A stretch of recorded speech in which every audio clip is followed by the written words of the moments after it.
छत्तीसगढ़ के मुख्यमंत्री भूपेश बघेल ने आरएसएस और बीजेपी पर निशाना साधा है। उन्होंने बीजेपी आरएसएस पर दयावान और सौम्य भगवान राम को रैम्बो और भगवान हनुमान को क्रोध के प्रतीक में बदलने का आरोप लगाया है। बघेल ने कहा कि इन दिनों भारत आक्रामक राष्ट्रवाद के दौर से गुजर रहा है। मुख्यमंत्री भूपेश बघेल ने आगे कहा कि भगवान राम हमारी संस्कृति का हिस्सा है, वह साकार और निराकार दोनों है। भारत ने भगवान राम को कई रूपों में स्वीकार किया है, जिसमें कबीर के राम, तुलसी के राम तो कभी शबरी के राम भी दिखाई देते हैं। भगवान राम हर भारतीय की आत्मा में बसते हैं। भगवान राम सबके लिए अलग रूपों में हैं। किसान, आदिवासी, बुद्धिजीवी और भक्त उन्हें अलग अलग रूप में देखते हैं। भूपेश बघेल ने कहा कि राम को मर्यादा पुरुष के रूप में हम लोग मानते हैं। राम भद्र पुरुष हैं। राम हमारे लिए आदर्श हैं, इसलिए राम राज्य की कल्पना हम लोग करते हैं। उन्होंने कहा कि प्रभु राम को महात्मा गांधी ने अपने भाव में देखा था, इसलिए उनके आखिरी शब्द थे, हे राम। बापू रघुपति राघव राजा राम का स्मरण करते थे, लेकिन आज बीजेपी और संघ एजेंडा तय करके मर्यादा पुरुषोत्तम राम को एक आक्रामक योद्धा के रूप में बदलकर उन्हें रैम्बो बनाना चाहते हैं। उन्होंने आगे कहा कि हनुमान जी ज्ञान, नम्रता, भक्ति के प्रतीक हैं। अगर आप हनुमान जी के पुराने चित्रों को देखेंगे तो वह ध्यान मुद्रा में है, लेकिन बीजेपी और आरएसएस के पोस्टर में वह क्रोध और आक्रामक तरीके से दिखाई देते हैं। देखिए, अभी हम भगवान राम को मर्यादा पुरुषोत्तम कहते हैं, भद्र पुरुष कहते हैं, राम भद्र कहते हैं।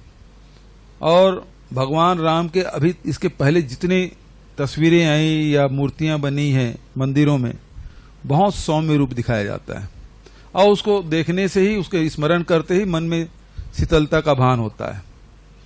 उसी प्रकार हनुमान जी तो ज्ञान, भक्ति और शक्ति तीनों का समुच्चय है और कभी ज्ञान मुद्रा में, कभी भक्ति के मुद्रा में हनुमान जी दिखाई देते हैं।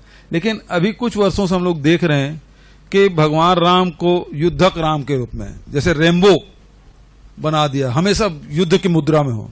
तो भगवान राम क्रोध तो केवल एक बार हुआ जब समुद्र उसको रास्ता नहीं दिए, तब वो क्रोधित हुए थे। पूरे रामायण में आप देखें कहीं क्रोध नहीं दिखा। लेकिन अब जो तस्वीर समाज के सामने प्रस्तुत किया जाए वो युद्धक राम।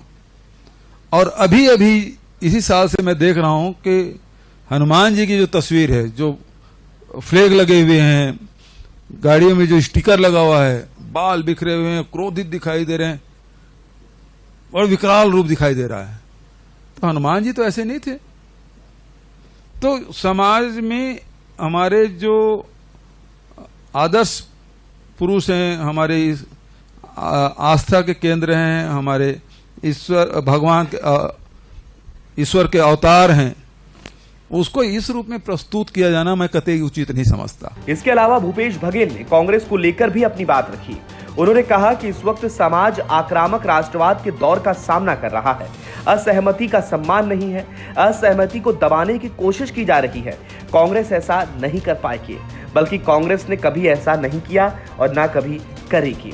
उन्होंने कहा कि उन्हें उम्मीद है कि देश जिस दौर से गुजर रहा है वह एक दिन खत्म हो जाएगा और लोगों को यह एहसास होगा कि यह सब बहुत हो गया, बहुत अधिक हिंसा हो गई। बघेल ने कहा कि कांग्रेस के पूर्व अध्यक्ष राहुल गांधी एकमात्र ऐसे नेता हैं जो बिना पीछे हटे भाजपा से डटकर लड़ रहे हैं।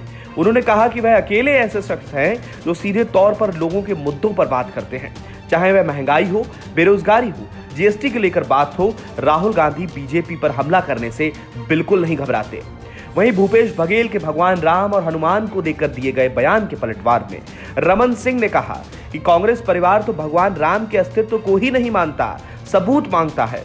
राम सेतु को तोड़ने के लिए तैयार हो जाता है और राम मंदिर निर्माण को टाल कर रखता है और आज अचानक राम भगवान होने का नाटक कर रहे हैं। इसके साथ ही रमन सिंह ने भूपेश बघेल की हेलीकॉप्टर यात्रा पर तंज कसते हुए कहा कि कांग्रेस पार्टी अपनी चिंता करे। मुख्यमंत्री भूपेश बघेल हेलीकॉप्टर यात्रा पर निकले हैं, जहां उन्हें पता चल गया है कि पूरी सरकार की स्थिति नाजुक है, ना कि सिर्फ 30 विधायकों की। तो फिलहाल के लिए इस खबर में इतना ही। अपडेट्स के लिए बने रहिए वन इंडिया हिंदी के साथ।